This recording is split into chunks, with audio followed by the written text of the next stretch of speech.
Bien, cuando hablamos de la vía expresa, desde que era muy pequeño, recuerdo a la gran distancia que la vía expresa terminó de construirse la parte final, es decir, esta parte que está, que conocemos como Plaza de Flores, donde estaba antes la fábrica Cinzano de vinos, vinagres, que permaneció pues en ruinas por muchos años.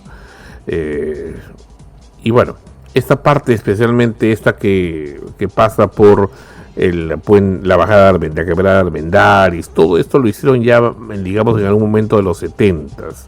Lo recuerdo muy, muy a lo lejano, muy, muy lejano. Creo que debe haber tenido yo 4 años o 3 años. Y de ahí prácticamente no se han hecho más cambios, más que prácticamente simbólicos, ¿no? Y a pesar de ello, se han tenido la osadía de cerrar la vía expresa, como la época de Ricardo Belmont, un nefasto gobierno municipal, por más que siempre él dice, no, pero yo hice el trébol de la Javier Prado y canchas deportivas.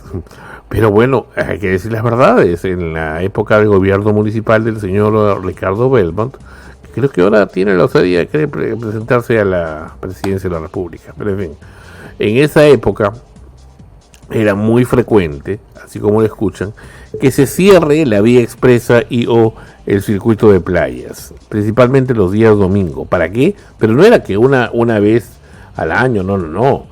Esto era ya todos los domingos, se hizo costumbre de que cierren la vía expresa para que hagan maratones, ¿no? Para que la gente corra. Y luego también se le antojó cerrar por un buen periodo de tiempo para poner para hacer que, creo que estudiantes de Bellas Artes, me parece, con la donación de restos de cerámicas, hagan una especie de mural en los taludes y en los bordes de la vía expresa, lo cual luego lo vandalizaron, en fin, se cayeron, no duró mucho. Ahora han querido hacer algo parecido, pero ya de manera profesional.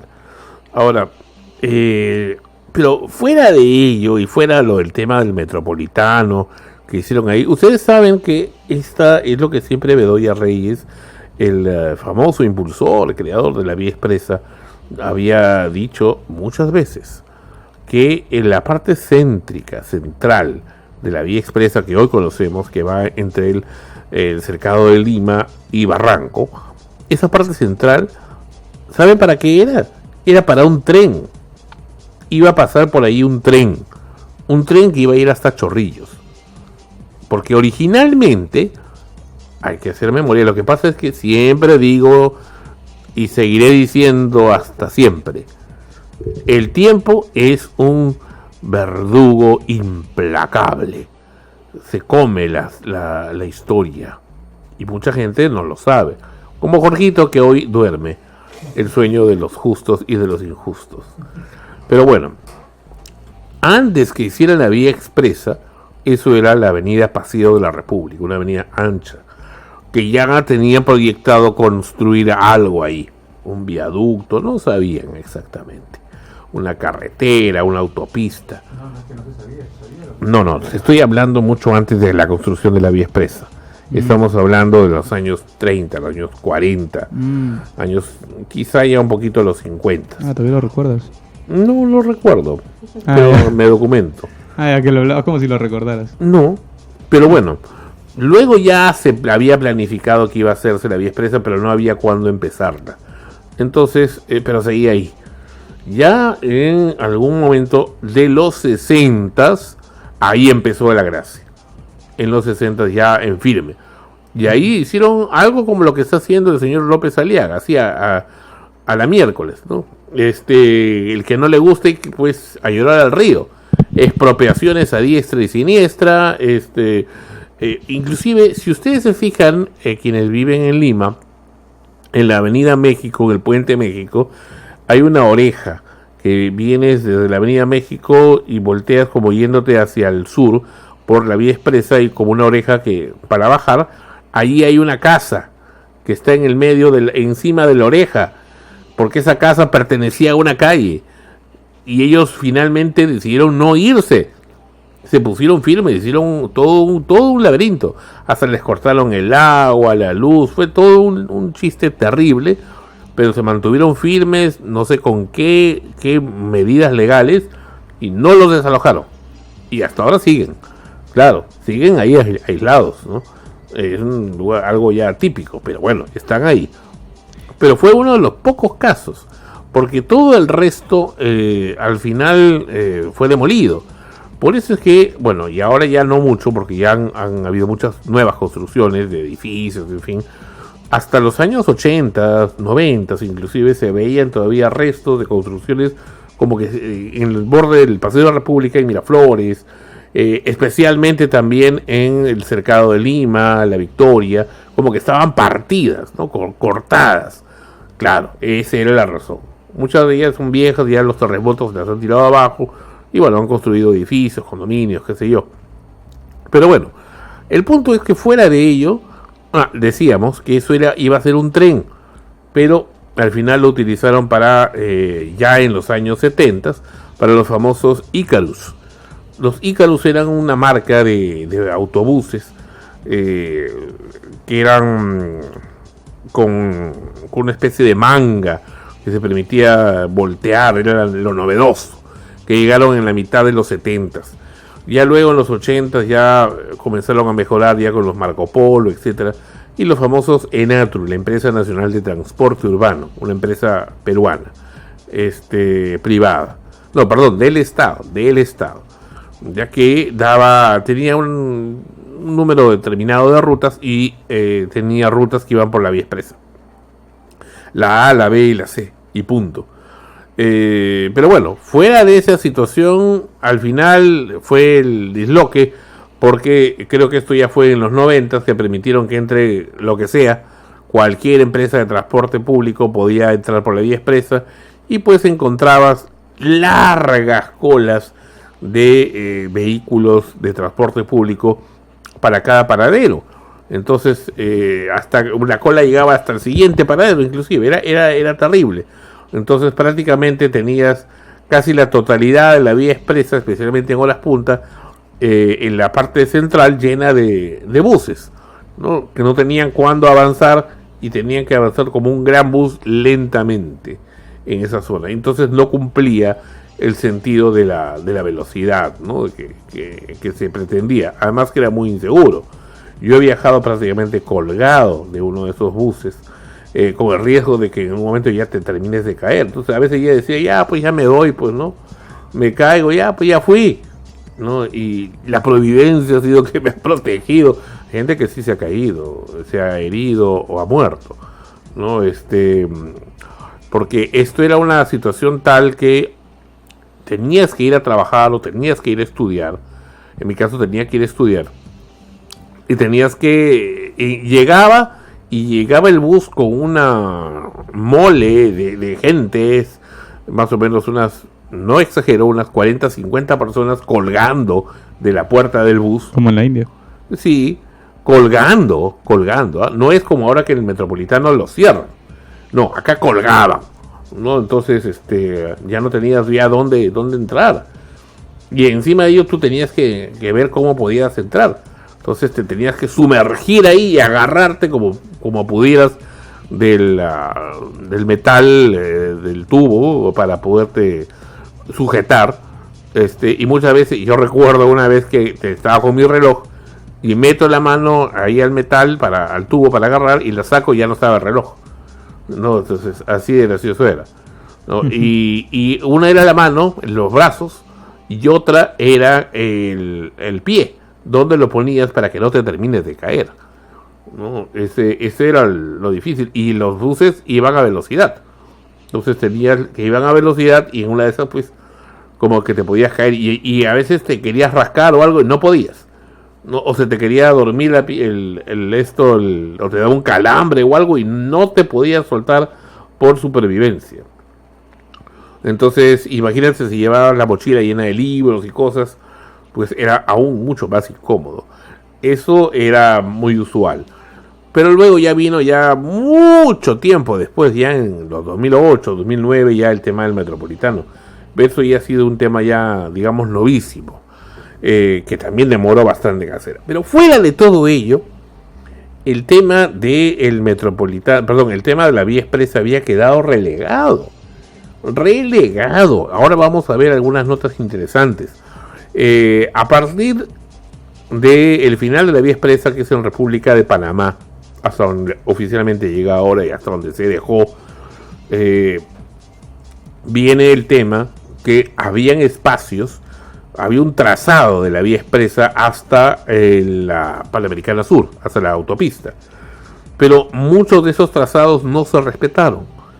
El primero que se zurró en el trazado fue nada menos y nada más que el aprista Jorge del Castillo, que quien fue nombrado alcalde del distrito de Barranco. Jorge del Castillo fue nombrado alcalde del distrito de Barranco en 1984. Y una de las primeras cosas que hizo, ¿por qué?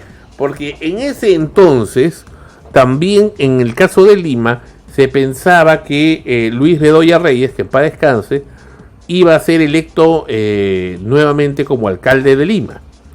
Pero no fue así. Y eso que tuvo una muy buena acogida.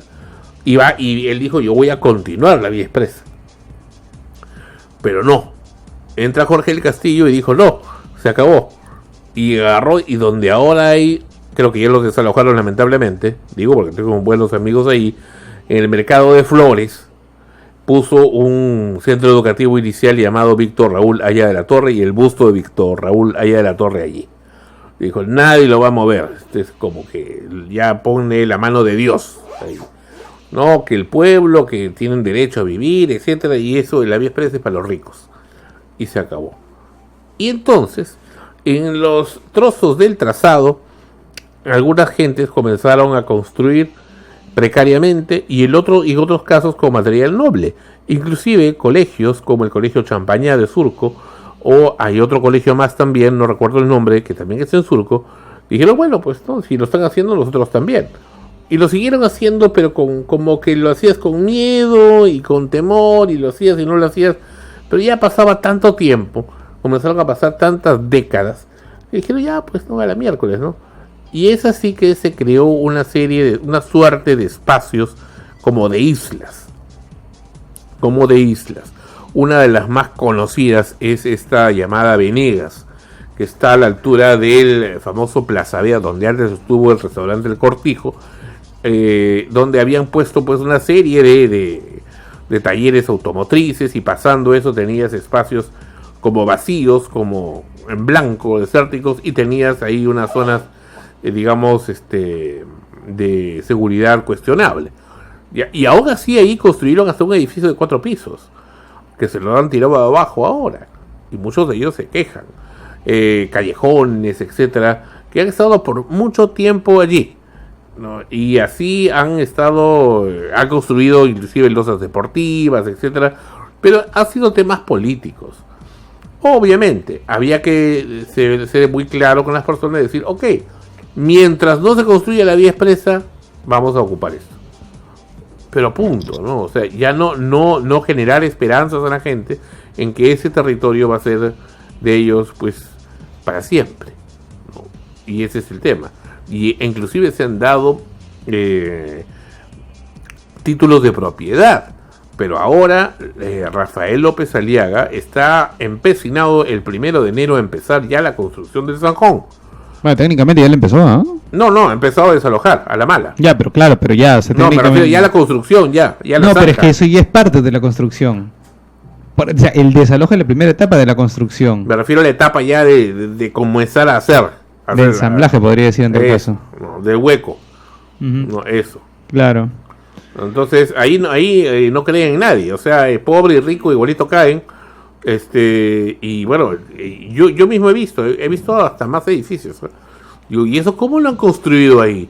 Yo siempre me preguntaba, pero ¿cómo les ha ocurrido construir allí si esta es la zona de la vía expresa? Y no había respuesta, ¿no? por lo más que sea muy bonito el edificio, Favores etcétera, políticos. Claro, yo en lo personal. y en lo colectivo también. De por sí, López Aliaga siempre ha tenido esa postura de realizar esta obra desde un inicio. O sea, siempre lo ha dado a conocer. Es que suena muy bonito. Claro.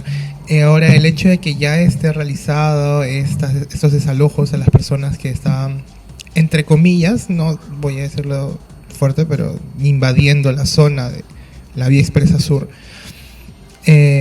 yo para la siguiente gestión recomendaría ya continuar con esto, porque si ya están desalojando a las personas, ya lo único que tienen que hacer es terminarlo, o sea, no si no va a quedar como lo de Cinzano. Por ejemplo, a Cinzano es la fábrica de vinos, esta que todavía queda algo, creo que unas paredes todavía al final pero a ellos tenían ahí una fábrica, la desalojaron porque dicen, vamos a continuar la vía empresa, y no la continuaron. Claro, exacto, o sea, no cometer el error de que si ya se desalojó y luego decir, no, vamos a quedar bien con las personas, no, vamos a quedar con el público y no, vamos a continuarlo, o sea, no, ya continúenlo porque ya está hecho, o sea, López Aliaga ya lo hizo. La siguiente gestión de Lima, si es que no se llega a concretar esto dentro del periodo de López Aliaga y López Aliaga no termina siendo, digamos, o presidente o con algún cargo público como es Lima, entonces el alcalde de Lima, entonces a la siguiente gestión terminarlo de una vez, porque el dolor que tiene esta gente de perder sus casas, de perder el predio en donde está habitando, pues no, o sea, es terrible, así que de una vez, o sea, no hagan que esto sea por las puras, continúenlo y listo, se acabó. Bueno, de hecho, Barranco, que es el distrito por donde va a empezar esta obra, es un distrito muy sufrido, ni qué decir el desastre que ha hecho Castañeda Locio, ya fallecido alcalde, con el Metropolitano. Tanto Barranco como Chorrillos, a Barranco lo ha destruido, y una de las cosas también por las que empezó Extremos hace varios años, en el 2008, fue por eso. Se hizo el movimiento Somos Barranco, precisamente, para protestar por este abuso, porque la avenida Bolognesi era la vía natural para el tránsito pesado, para eso estaba preparada, y no la avenida San Martín. Ahora, recientemente, por ejemplo, que he estado en Barranco, un distrito que quiero muchísimo, donde prácticamente he nacido, descubro pues que en el Malecón ya no se puede ir de norte a sur, solamente puedes ir de sur a norte, nada más. Y esa era una vía que se utilizaba. ¿Cómo? Disculpe, el malecón de Barranco, ¿ya? Normalmente lo utilizabas también para cortar camino, por el desastre que ha hecho Castañeda Locio, cuando la avenida San Martín, que solamente, hasta donde recuerdo, lo digo con fundamento, porque he vivido allí hasta el 2012, se ocupaba, la tenías con congestión vehicular, con esa fila de carros, cuando era 31 de octubre. Día de la Canción Criolla y Halloween. Después, no. Entonces, salvo que haya pasado algo extremadamente extraordinario, pero era rarísimo. Entonces, con toda esta congestión diaria de ese lugar, entonces, ir por la Avenida del Sol de Barranco y agarrar el Malecón hasta más o menos el Puente de los Suspiros, la avenida Calle Sucre, era una gran cosa. Te permitía abreviar y descongestionar, pero ahora no, se les ha ocurrido ya ahora hacerlo al revés. Entonces el Malecón vas desde el Puente de los Suspiros, vas hacia arriba, hacia el norte, hacia la Avenida del Sol o hacia Paul Harris, ¿no? Eso es lo que han hecho ahora, ya, lo cual es peor. Lo han hecho porque ya muchísima gente, producto del desastre de Castañeda Locio precisamente, está haciendo lo mismo, inclusive los autobuses, los buses también van por ahí. Entonces, una zona que es residencial, tranquila, donde podías escuchar los pajaritos y todo lo demás, pues ahora se convierte en un lugar totalmente congestionado, ¿no? Y ni qué decir de la contaminación del aire y también la contaminación acústica que hay en ese lugar, producto precisamente del señor Castañeda Locio, y no es el único lugar. Esa zona debió haber sido, como ya lo han comentado diversos especialistas acá en Extremos, se había planteado que a partir de la salida de Plaza de Flores iba a ser subterránea hasta el paradero Unión, que es pasando ya mucho más allá de la avenida del Parque Municipal de Barranco. Pero no, lo hicieron por arriba. Igualmente, acá en Chorrillos, el paradero final del Metropolitano en la urbanización Matelini, en la avenida Matelini, es un desastre, hace un cuello de botella. O sea, no se ha considerado para nada. En general, todo el Metropolitano es un desastre. Hoy, por ejemplo, acaba de haber un problema anteayer sábado, donde un vehículo se metió al carril del Metropolitano, los buses se tuvieron que detener, hubo un triple choque, y como es una sola vía de ida y una de vuelta, entonces se generan unas colas enormes que no tienen cuándo acabar. Entonces, ¿qué significa eso? Mala planificación. Enormes, es decirlo corto, porque he visto colas que van casi cruzando distritos. No, acá en Plaza de Flores muchas veces cuando se malogra un bus está básicamente desde Barranco hasta la mitad de Miraflores, porque llegan hasta 28 de julio, no ¿cómo se llama? Ricardo Palma, por ahí ya colas que son casi interminables. Sí. ¿No? Y sí comparto, ¿no?, el tema de la producción de Metropolitano por parte de Castañeda del Ocio, aunque algunos dicen que ha sido uno de los mejores alcaldes, pienso que ha sido uno de los peores alcaldes para todo Lima. Yo creo que al principio lo hizo bien. Se hablaba de que él hizo lo del Hospital de la Solidaridad, etcétera, pero luego, ya con lo del Metropolitano, eso fue un desastre. La fregó. Es que mira, lo del Hospital de la Solidaridad no me parece malo, me parece bueno, es algo que ha quedado, me parece, de hecho, algo extraño que otros candidatos después hayan mantenido, porque por lo general viene el siguiente y lo desaparece. Eso me parece que es algo bueno como tal, o sea, el concepto me parece mal empleado. Me parece muy mal empleado, porque por ejemplo acá en el caso de Chorrillos, este Hospital de la Solidaridad que tenemos aquí en lo que vendría a ser el CERTES, ¿no?, frente al complejo deportivo, creo que es el número 4 de Chorrillos, si no me estoy equivocando, a la altura de la estación Terán del Metropolitano. Si bien me parece perfecto el tema del Hospital de la Solidaridad, el concepto me parece muy mal empleado, porque es un ambiente hecho de metal puro, no, que incluso la parte está techado con láminas de metal, tal es al punto que en ocasiones los teléfonos celulares ni siquiera tienen señal. Tal es así que a veces en verano el calor es insoportable. No, por eso digo, o sea, el concepto me parece bueno, el desarrollo como tal no me parece tan aceptable. Me parece que hubiera estado bien en una primera etapa, no es como que recién abrimos y va a ser de esta forma, y posteriormente, si se iba a quedar de esa manera, pues ir implementando nuevos ambientes que sean mucho más asequibles. No sé, hasta Drywall hubiera sido una cosa un poco más interesante, ¿no?, pienso yo, para mantenerlo, para dar un mejor ambiente que no solamente sea, como quien dice, bloques de metal, en ese caso. Uh-huh. Ahora, pero mira, Jorgito, tú que manejas, mira el desastre, fuera de lo de Barranco, que ya es bastante desagradable, lo que han hecho acá en Chorrillos. O sea, imagínate, o sea, tú vienes con el vehículo, pasas Plaza Lima Sur, ya, y se arma el bendito cuello de botella, que no debería existir. ¿Por qué? Porque debería ser subterráneo, como la estación central, sí, en Plaza Grau. Sí, o sea, de hecho quiero aclarar algo acá. O sea, el cuello de botella más aquí se hace más para entrar a Chorrillos que para salir de Chorrillos. Porque si uno va, digamos, de Matelini en dirección a Terán, generalmente esa vía avanza rápido, no tiende a haber tanto problema. Es el retorno, cuando uno viene de Terán hacia Matelini, donde se ocasionan los peores cuellos de botella, principalmente porque es un lugar donde salen los buses del Metropolitano. Vienen las personas que van por la vía auxiliar, vienen los que vienen por la vía principal, la gran cantidad de ambulantes que están a la estación de Matelini, ¿no?, donde está la pollería Norquis, puede ser, si no me estoy equivocando. Ya, Norquis, sí. Ahí eso es insufrible. Uno se puede tardar 30 minutos tranquilamente en hora punta, hasta 45 minutos una vez contabilizado, en estar en hora punta y parado, ¿no? Si ocurre algún inconveniente, alguien tiene que salir por urgencia, no puedes, ¿no? Es un dolor, verdaderamente.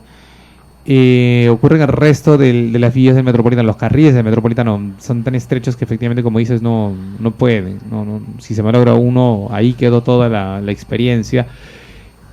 Lo correcto sí, pienso que hubiera sido que sea bajo tierra, ¿no? Que todo el Metropolitano hubiera sido bajo tierra, creo que hubiera sido de las mejores cosas que hubiera hecho en este caso Castañeda, pero a ver, hubo un tema muy fuerte también de lavado de activos, fue un fuerte tema de corrupción, ¿no? Muchos otros temas, los cuales llevaron a que el Metropolitano estuviera arriba, ¿no? Que esté a la vista de todo el mundo y que obstaculizara muchas veces el transporte, ¿no? Recuerdo hace muchos años, muchísimos años, antes de que estuviera el Metropolitano, no recuerdo que en esa zona hubiera habido algún problema de tráfico. Personalmente no recuerdo que haya habido un problema denso de tráfico, ¿no? Pero ahora, pues, por momentos es insufrible, ¿no? O sea, al menos yo no conozco, no recuerdo haber estado en algún lugar donde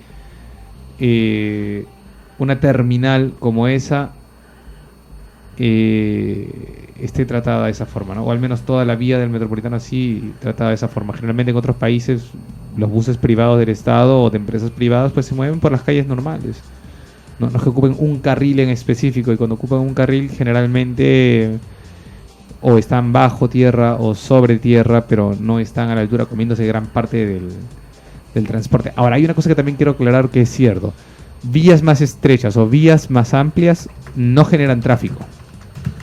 Eso sí quiero dejar en claro, ¿no? El hecho de que acá en Matelini haya, o sea, que son 1, 2, 3, 4, 5, que 5 carriles se vuelvan en 2, no es que genere el tráfico, aunque parece.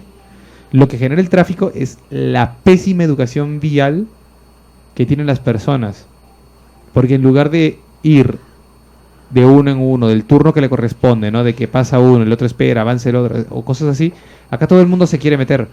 O los buses que están ahí esperando a jalar gente, que se quedan parados 1 hora, que no se mueven, ¿no? Eso es lo que termina ocasionando el tráfico. A la larga no es solamente el estrechamiento de las vías. Puede influenciar un poco, pero no.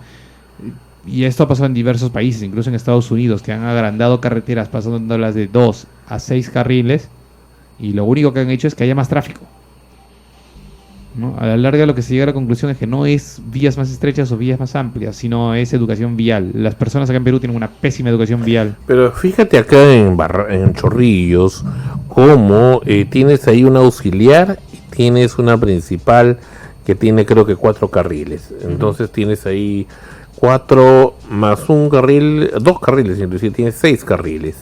Que luego esos 6 se transforman en 2. Ahí es el cuello de botella. Y por si no fuera suficiente, puedes, mientras vas avanzando, apreciar la estación final del Metropolitano y escuchar, por si no lo has ocupado también, cómo el personal del Metropolitano trata a la gente como ganado.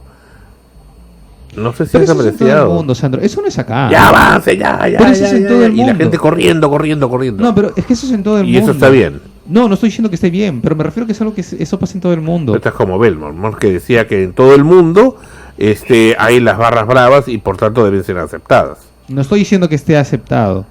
No estoy diciendo eso. Yo me refiero que acá la gente no es especial y se los tratan solamente así. O sea, eso es algo que ocurre en todo el mundo. Vivimos en una capital hiperpoblada, porque tenemos una pésima gestión de ambientes. O sea, ¿no? Urbanística aquí la gente no conoce. O sea, uno le pregunta a la mayoría de los alcaldes lo que es urbanística y no sabe ni siquiera lo que es. Tú te vas a cualquier área de las municipalidades y les hablas acerca de urbanística, pues ni papa. O sea, no lo han visto, pero ni en ningún lado, ¿no? Países hiperpoblados, sí, como los que pueden ser Japón, Corea. O sea, en Japón hay un área en específico. En Japón hay un área en específico en el transporte, donde lo que hacen es literalmente empujar gente. O sea, tú vas a entrar al tren, ya no puedes entrar, pues hay gente contratada que se encarga de empujar gente para meterlas al tren. Uh-huh. Que no entras, pues te empujo. Que me duele, entras. O sea, se llega a ese punto, se llega a ese grado. O sea, Perú no es especial, ¿no? En eso me refiero. Y sí, como digo, o sea, lastimosamente no estamos. O sea, no somos una sociedad. O sea, ¿quieren saber por qué hay tanta delincuencia? Es urbanística. Así de simple. No tenemos un control. Todas las ciudades, todos los pueblos, todos los condados están como que súper apretados. Si están súper apretados, entonces ¿a dónde se va a llegar? O sea, no hay una forma de poder, como quien dice, tener un buen control de crecimiento.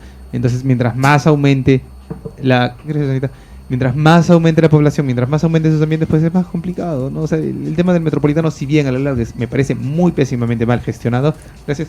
El hecho de que se vaya a descontrolar, el hecho de que haya ese tráfico y todo, no solamente es culpa del metropolitano. Eso en parte es culpa mucho de la población y en gran parte de muchos otros alcaldes, no solo de Castañeda del Ocio. Eso sí es algo que sí me gustaría decir y dejar en claro, ¿no? Se lo digo porque cualquiera que haya ido en un taxi o que esté manejando y ve cómo maneja la gente, hay gente que maneja peor que, no sé, que un Hay mono mucha con rabo. demagogia. Por ejemplo, la demagogia que ha hecho que el cerro Marcavilca, que no es el Morro Solar, sino el más grande, donde están las antenas, acá en Chorrillos, tenga que ser ocupado prácticamente casi hasta su cúspide por asentamientos humanos. Que luego, por supuesto, te exigen agua, desagüe, luz, servicios, iglesia. Eso viene de gratis, la iglesia. Colegios y todo lo demás. Y servicios de salud, ¿no? Entonces, y cada día se expande más. Cada día se expande más. Para el lado de la Chira, donde sale el desagüe, también están ahí. Ya le dieron la vuelta al cerro. Sí, ya lo vi. Sí, o sea, y lo que digo, o sea, hay mucho tienen que ver los alcaldes. Justo hoy en la mañana conversaba eso con un amigo que había venido justamente de Francia y que él me decía que notaba que en Perú había bastante delincuencia y que algo le parecía muy raro que toda la ciudad esté conectada, esté hiper absurdamente conectada, ¿no? Y llegamos a una conclusión de que en parte es algo cierto, ¿no? Y lo que decía, por ejemplo, del tema de lo urbanístico, cómo afecta a la sociedad. Lo que pasa, por ejemplo, en Italia, ¿no?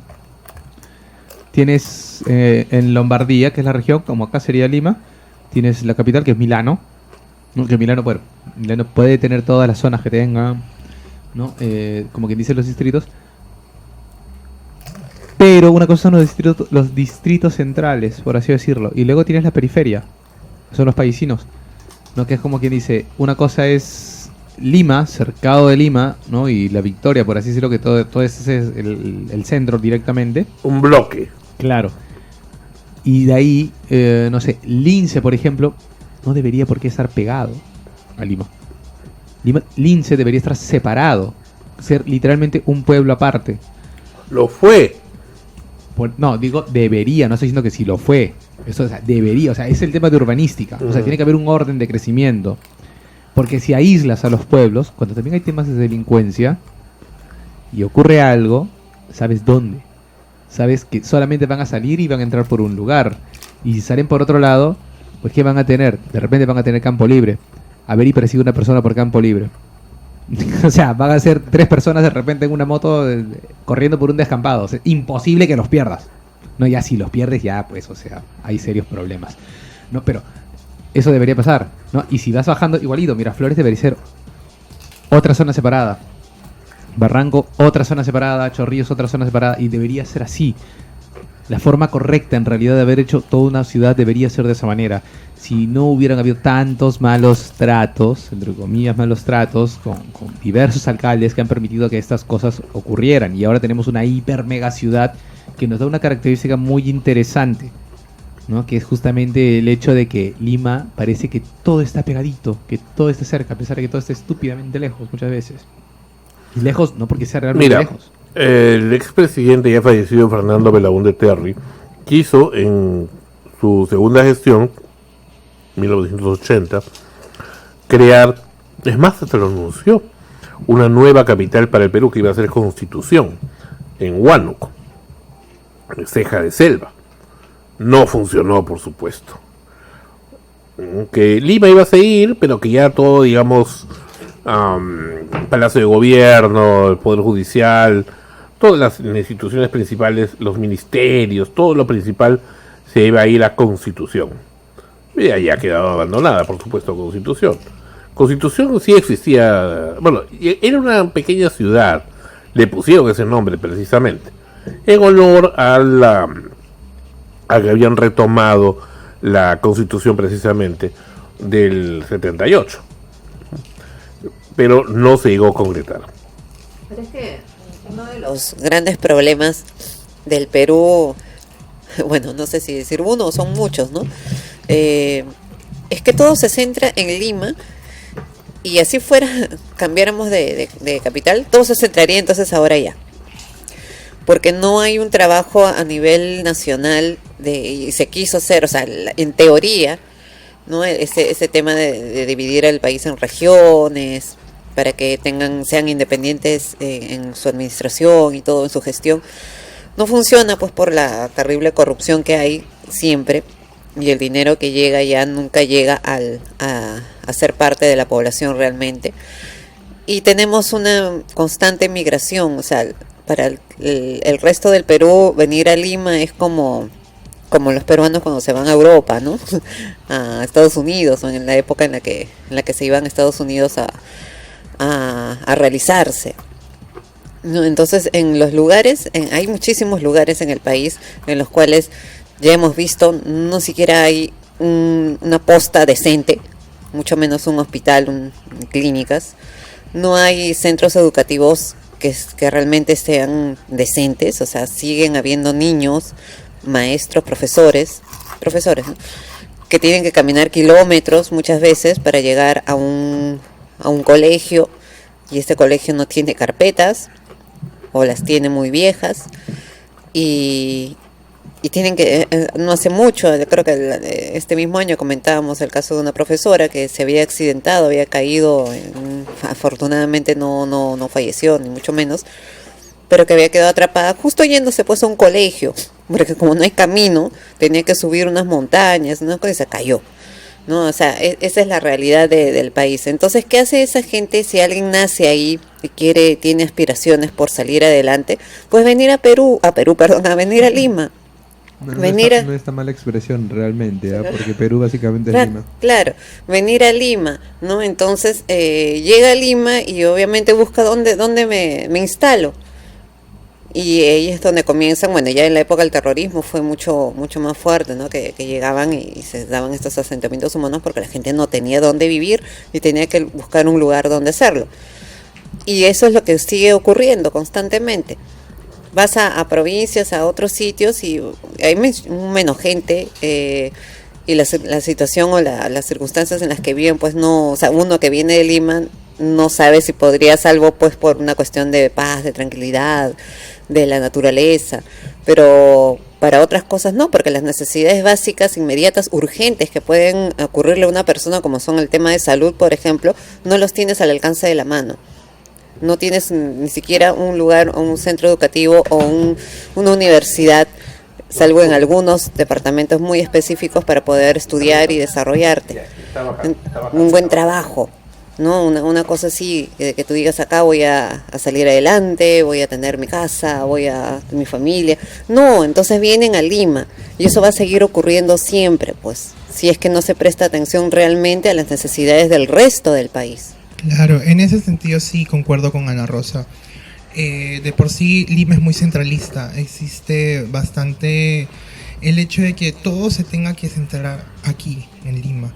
En otras provincias ya se ha visto casos en donde, por ejemplo, gente importante, o bueno, digamos, congresistas como Nano Guerra, falleció en Arequipa porque no había una posta abierta o porque no había una posta 24 horas, ¿no? Entonces, en Lima sí hay hospitales, clínicas, 24 horas, postas. Entonces, esa carencia hace que la gente, digamos, del interior del país, de provincias del país, tengan que hacer un viaje a Lima para poder obtener ese tipo de beneficios, ese tipo de atenciones, ¿no? Que debería ser en realidad garantizadas para todas las provincias, pero lamentablemente no es así.